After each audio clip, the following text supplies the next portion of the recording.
Hi, welcome. I found again a new story, so enjoy it. May 14th. My name is Andrei Fetishov. I'm 25 years old. I've never kept a diary before. I always thought diaries were a silly little pastime for girls. Besides, there really wasn't much to write about. 15 years of school, 5 years of work. Days all alike, like the legs of a microchip. Until today, I was an electronics engineer. But today, the most important event of my life happened. I got my draft notice. Finally, you have no idea how much running around it took to get one. How many forms I had to come up with. How many times I had to look pleadingly into the eyes of various bureaucratic bastards. I know they need people over there, and they tell me there are no openings. No openings while you sit in your little offices. Don't you have a human heart? How can you sit behind a desk when every decent person is aching to go where all of us are supposed to be? Thank God for Pershak. With his specialty, nobody ever turns him down, and he put in a good word for me. Mom gasped when she heard about the draft notice, but she tried to pull herself together. Later, she quietly cried. You could see it in her eyes. Dad came out of his room, wearing his uniform, with all his medals pinned on for some reason. That's from the recitation. A full night. Well, son, he said quietly, don't disgrace the family name. And he hugged me. I almost danced back to my room to pack my things. Don't worry, Comrade Colonel. The younger Fetisov may be the younger Fetisov, but he's still a Fetisov. I quickly tossed some underwear, socks, and documents into a little suitcase. That's all there was to pack. I probably wouldn't even need that much. They'd issue everything there. Before leaving, I decided to tidy up my room. The mess had been piling up for the past month. A sure sign of a restless soul, always moving and never settling down. I cleared away the piles as best I could, put the books back on the shelves, finally screwed the cover back onto my computer, and stacked my drawings and printouts neatly on the desk. I could have thrown them away, but I figured I'd leave them. Planar nanotechnology. Gears only a molecule thick. A crank and slider mechanism built on a silicon film. Someday, machines like this could be used to make nanorobots, tiny as viruses and able to reproduce just as quickly. They could clean the air, enrich ore, construct enormous structures, prepare food, even monitor human health. They wouldn't have to be very complicated. The important thing was that there were a lot of them, terrifyingly many, and that each one performed its function perfectly at least once. Yeah, interesting, promising, but not now. Once we finish the important work, perhaps future generations, with nothing better to do, will finish this miserable little project of mine. That's when Galia came into the room. I hadn't even heard her ring the bell. I singing, they won't catch us, at the top of my lungs. Of course, she understood immediately. You're leaving? I'm leaving. I dropped the printouts onto the desk, then immediately regretted it. Suddenly, I didn't know what to do with my hands. For some reason, I felt guilty. We're taking you as a Bella Z driver. How do you feel about that? What do you think? Of course I'm happy. Galia walked over to the desk and thoughtfully ran a finger through the thick layer of dust. And we were going to get married. I sighed. You know I love you. I'd die for you. Seriously. But this is different. We have to go for everyone on Earth. You understand? For you and me too. Why am I even explaining this to you? Galia went to the window and stared out at the courtyard for a long time. You've made up your mind. What would you do if you were me? She didn't answer. You know, Gauka, I think we were living the wrong way before. You, me, all the guys. We were all living for ourselves. Parties, careers, money, cars, clothes. But now, when all that nonsense has faded into the background, it's become clear our little happiness can wait. She turned and looked at me carefully. There is something more important, I said, and I'll fight for it. Suddenly she smiled. I'm not arguing, silly. Of course you're right. The phone rang in the hallway. Andrei? Mom called. Yes, just a second. Andryusha, it's for you. She said it in such an ordinary voice, as if everything in our lives were still the same. It's probably Pershak, she whispered as she handed me the receiver. So, Pershak asked matter-of-factly, got your notice? Back in your bags? Yes, sir, I shouted happily. Thank you, Innocenti. What a name that is.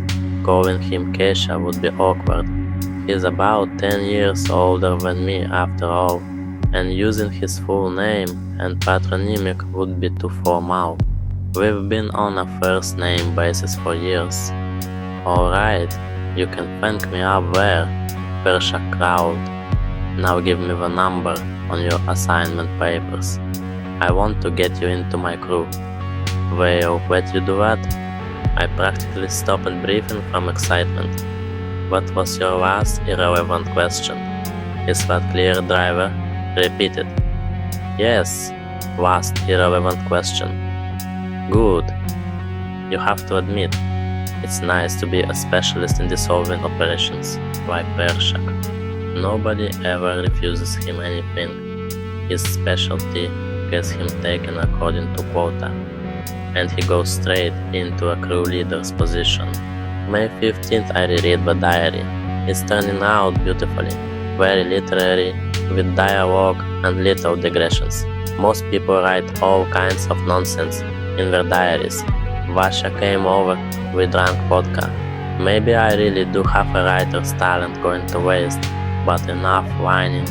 Today has been nothing but tears, or to put it simply, a farewell party. Everyone gathered at our place in the morning. We sat around, drank, and listened to Pershak's stories about the visitation. At one point, he and Dad even got into an argument. Well, of course they did. We were both veterans. Mom was crying openly by then. Dad frowned but didn't let anything show, although it was obvious he wasn't feeling good about it either. Pershak told me privately that Dad had applied too, but of course they hadn't accepted him. His lungs weren't strong enough for conditions up there, but Gauka surprised me. She sat there smiling, nodding along with Pershak's stories. She'd gotten over it already. Well, fine. I wanted to have one last heart-to-heart with her, but changed my mind. I'll leave proud. Besides, I don't need to start getting emotional right now. After all those words of farewell, I've already become as sentimental as a child. Thank God, a car honked outside the window, and Pershak said it was time. I put on my jacket, grabbed my suitcase, kissed my parents, and deliberately didn't pay any attention to Gauka. I saw her getting dressed too, taking a little backpack from under the coat rack. What are you doing? I asked. Going to the dome? Stay here, have lunch with my parents. No, she said, I'm going with you to the airport. That was the last thing I needed. The whole crew would be there. The last thing I wanted was a tearful goodbye in front of everyone. I asked Pershak, there's probably no room in the car, right? Exactly as many seats as there are assignments, he answered. See, I told Gauka, exactly as many seats as there are assignments, so there's no way, she laughed. That's exactly why there is. And when it hit me, Gauka, I shouted, you have an assignment? She proudly unfolded a piece of paper and handed it to me. Vacuum and oxygen technician, 6th grade. Pershak burst out laughing. That's right, I saw the order. I forgot all about my troubles. I grabbed Galka and swept her into my arms. Together, together. What a girl, what a clever girl. Only when the car pulled away did I look back. Mom was standing by the entrance, waving. May 16th, the island. Even before we landed, I saw it. Caravans of ships carrying rock, concrete mix, and machinery to the island stretched along the coast. They came from every corner of the world, converging on a narrow strip of land beneath the wall. The wall seemed endless, rising beyond the clouds, stretching left and right all the way to the horizon. But it wasn't a wall, it was the base of the spire we were going to climb and raise our 250-ton little beast upon. From here, I couldn't yet see the narrow switchback road winding around the spire, but I knew it was there, and along it, roaring and coughing black smoke, bellas and caterpillars crawled upward one after another, loaded with thermoconcrete.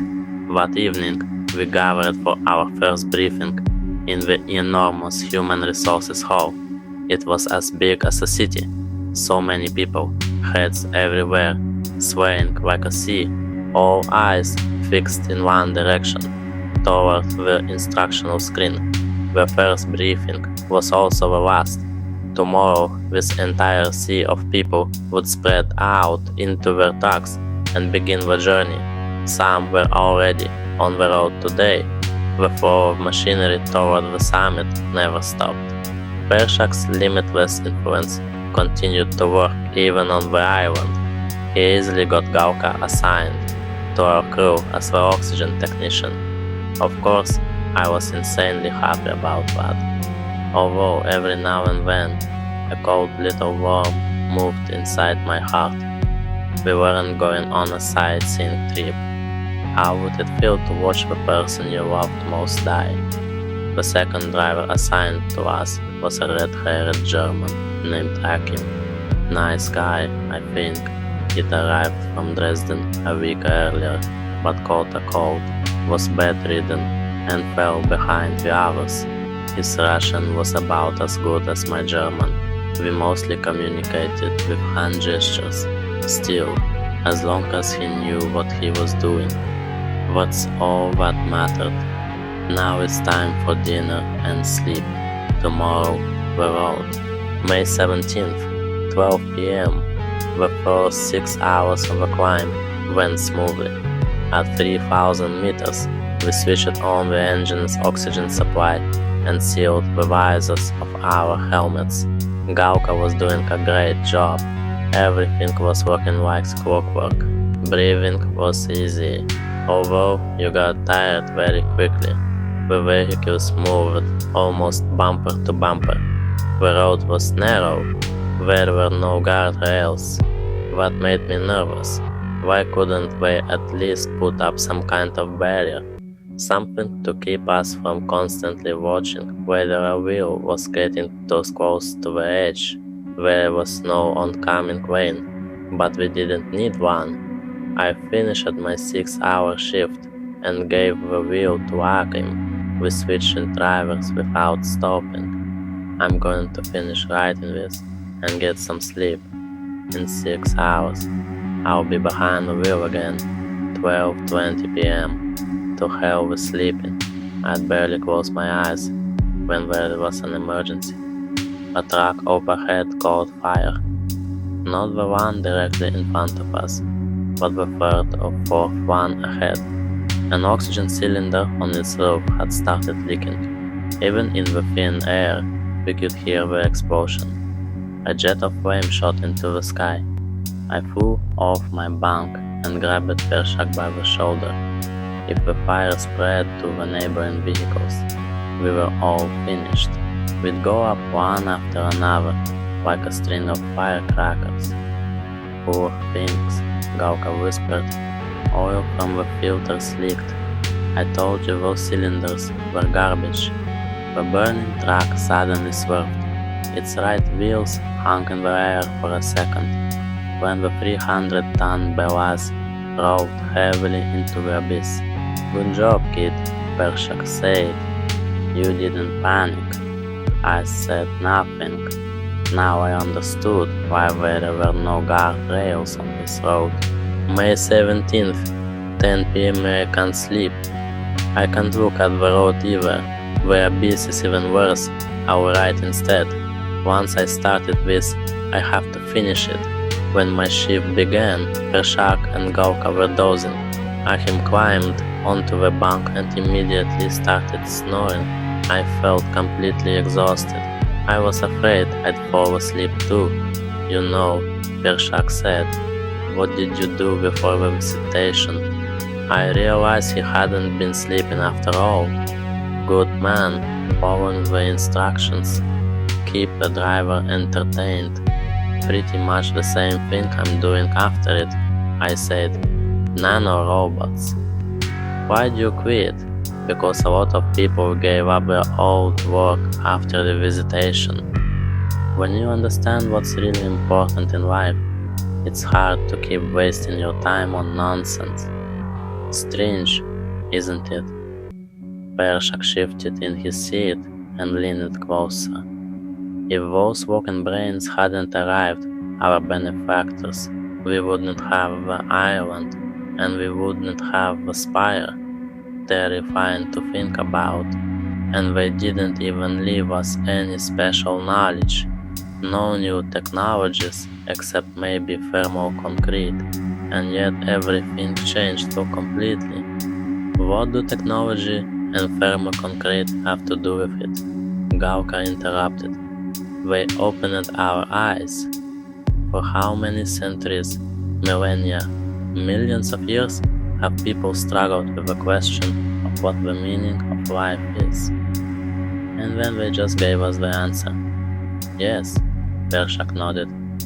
I'm not arguing. I'm just amazed they got it right on the first try. As if they were the ones who invented it themselves. The meaning. Suddenly, alarm horns sounded behind us. One joined the first, then another. Something had happened farther back. I looked in the mirror and froze. Not farther back. It was us. Fire on the roof. I shouted, Oil! Gauka gasped. I started toward the hatch, but she shoved me back. Stay here. That's my job. In an instant, she climbed onto the roof. I could see her spacesuit in the mirror, surrounded by flames.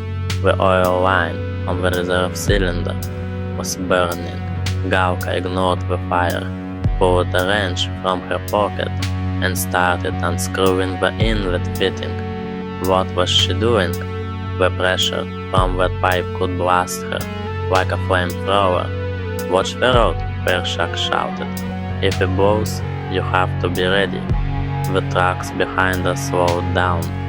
The distance between us and the vehicles ahead gradually increased. I had to slow down too, giving the trucks in front enough room to get farther away. The roof was burning so fiercely that I couldn't make anything out. When I saw Gauka, she stood up straight, holding the burning reserve cylinder against her chest like a child. The spacesuit was smoking, covered in holes and melted patches of fiberglass.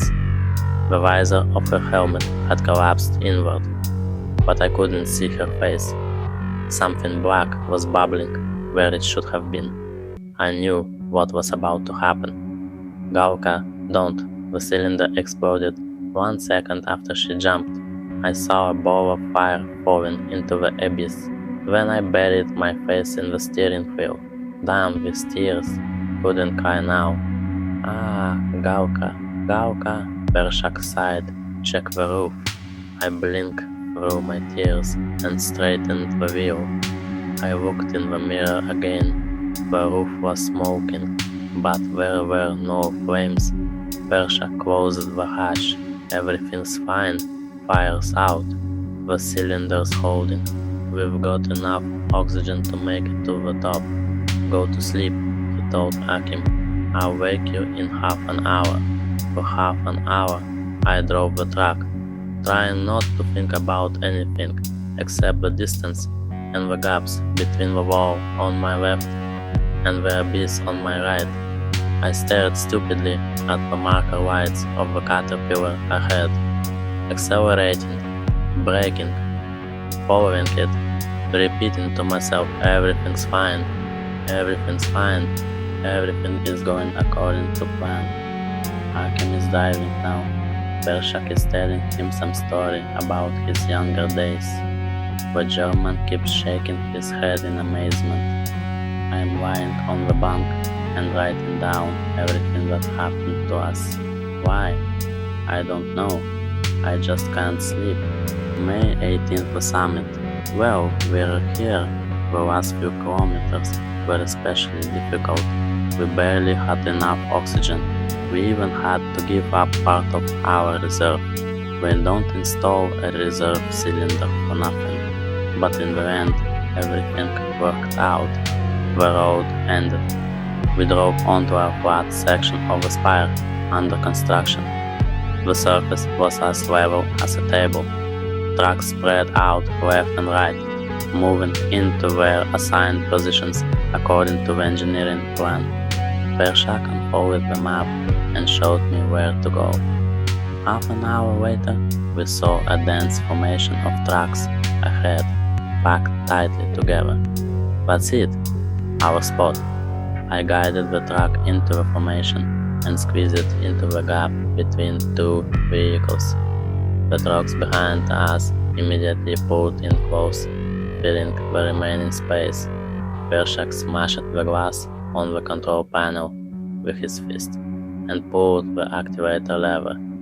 The heavy mass in the cargo bed immediately began to churn. The thermal concrete started its work. There was no need to raise the bed. In a couple of hours, the boiling mass would melt the truck along with everything inside it. Then it would harden into a perfectly level surface, ready to receive the next layer of vehicles. That's how the spire is built, and we gladly give our lives to its construction. All that's left is to wait a little longer. Nanorobots, Pershak suddenly said. They're tiny little machines, right? About the size of a molecule. Well, more or less, I said. And who invented them? The benefactors? No. They were theorized before the visitation. Although, we never really managed to build them. Pershak shook his head. You invented the wheel. That's what I'll tell you. Any sperm cell is a ready-made nanorobot. Even comes with a propeller. So what? I yawned. Hakim, where are you going? Aho, comrade, the German shouted, climbing through the window to introduce himself to the neighboring crews. That's the right kind of man. Doesn't want to waste his last hours on pointless conversations. A lot of crews had climbed onto the roofs of their trucks and were walking somewhere, jumping from cab to cab. Come on, I said. Let's stretch our legs. Wait, listen to me. Pershak grabbed my sleeve. Living cells are little machines, right? They're basically micromechanisms. Agreed. Yeah, they make up one big machine, our bodies. But we're not the pinnacle of creation ever. We're just nanorobots ourselves, designed to perform a collective task. I laughed. You're a good man, Pershak, but you're hopelessly uneducated. You don't know a damn thing about nanorobots. Remember this once and for all, especially since you won't have time to forget it. Robots only do what they've been programmed to do, but humans are free in their desires. That's what makes humanity great. We know why everything is being done. I climbed onto the roof of a cab and looked around. There was no sign of the Earth from up here, but the stars, God, the stars, and the moon hung enormous in the sky, like a brightly painted lampshade. Far away, a group of people had gathered. They were all looking at the moon and quietly talking among themselves. I walked toward them, boots pounding against the roofs. I was overwhelmed with happiness. I'd completed my task on the way toward our common, greater goal. Galka had completed hers, Hakim had completed his, and Pershak, though he complained out of habit, understood everything perfectly well. Every child knows and understands our goal. We will build the spire all the way to the moon. We will cut it into slices, like a cake. Then we'll lower those slices down to Earth and install them along the equator. There you have it. A gear. That's it. Put a like, leave a comment, give me a feedback. Bye.